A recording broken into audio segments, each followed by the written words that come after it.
the US Congress and presidential elections.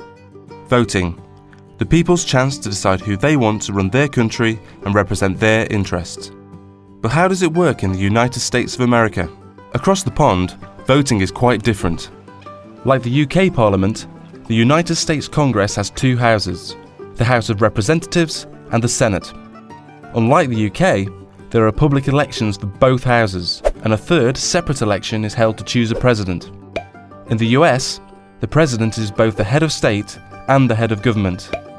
In the UK, these roles are carried out separately by the monarch and the Prime Minister.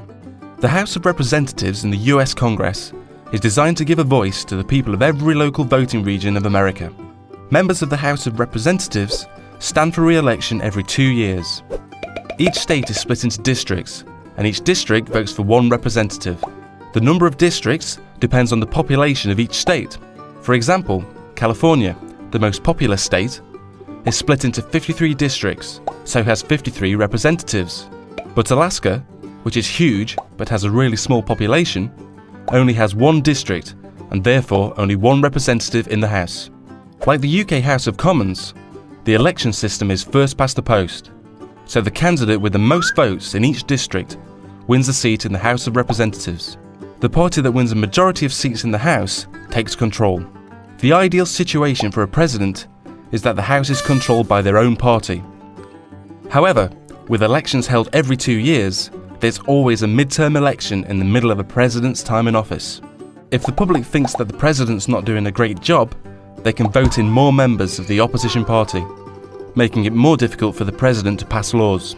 The Senate in the US Congress, like the House of Lords in the UK Parliament, is sometimes called the upper house. George Washington described the Senate as the saucer that cools the coffee, meaning that it's their job to scrutinise and question all proposals made by both the House of Representatives and the President, before voting to decide whether they should proceed as law. Senators, like members of the House of Representatives, are also elected to their seats by the public. Senators serve 6-year terms, and elections are staggered, so every 2 years, a third of the senators run for re-election. Each state is represented by 2 senators, regardless of its population. And again, the first past the post voting system is used, so the candidate with the most votes wins. So how do Americans choose their leader? Well, presidential elections take place every 4 years. The 2 main parties, the Democrats and the Republicans, host big get-togethers where they choose their presidential candidate, the person they think will be the best leader for the nation. The winning candidate then chooses their vice presidential candidate, also known as their running mate, to help support the campaign. Presidential candidates usually choose someone with different areas of skill or knowledge, so they present voters with the best package. Together, they're known as a ticket. Presidential candidates from both parties then start out on massive election campaigns to gain as much voter support as possible. They travel across the country and hold great big campaign rallies where they set out their policies and their ideas for the whole country. These campaigns cost money, lots of it, so both candidates have large campaign teams who help raise the tens of millions of dollars needed to keep them afloat. When it comes to election day, the public go to the polls to vote for one presidential ticket. So far, so easy.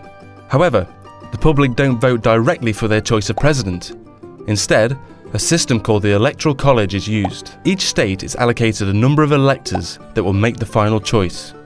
A state has the same number of electors as it does senators and representatives. In most states, all the electors will vote for the presidential ticket which received the most support in the public vote. Finally, the presidential ticket with the most Electoral College votes becomes President and Vice President of the United States of America. So that's how things work in the US. A democracy like the UK, but on a much larger scale.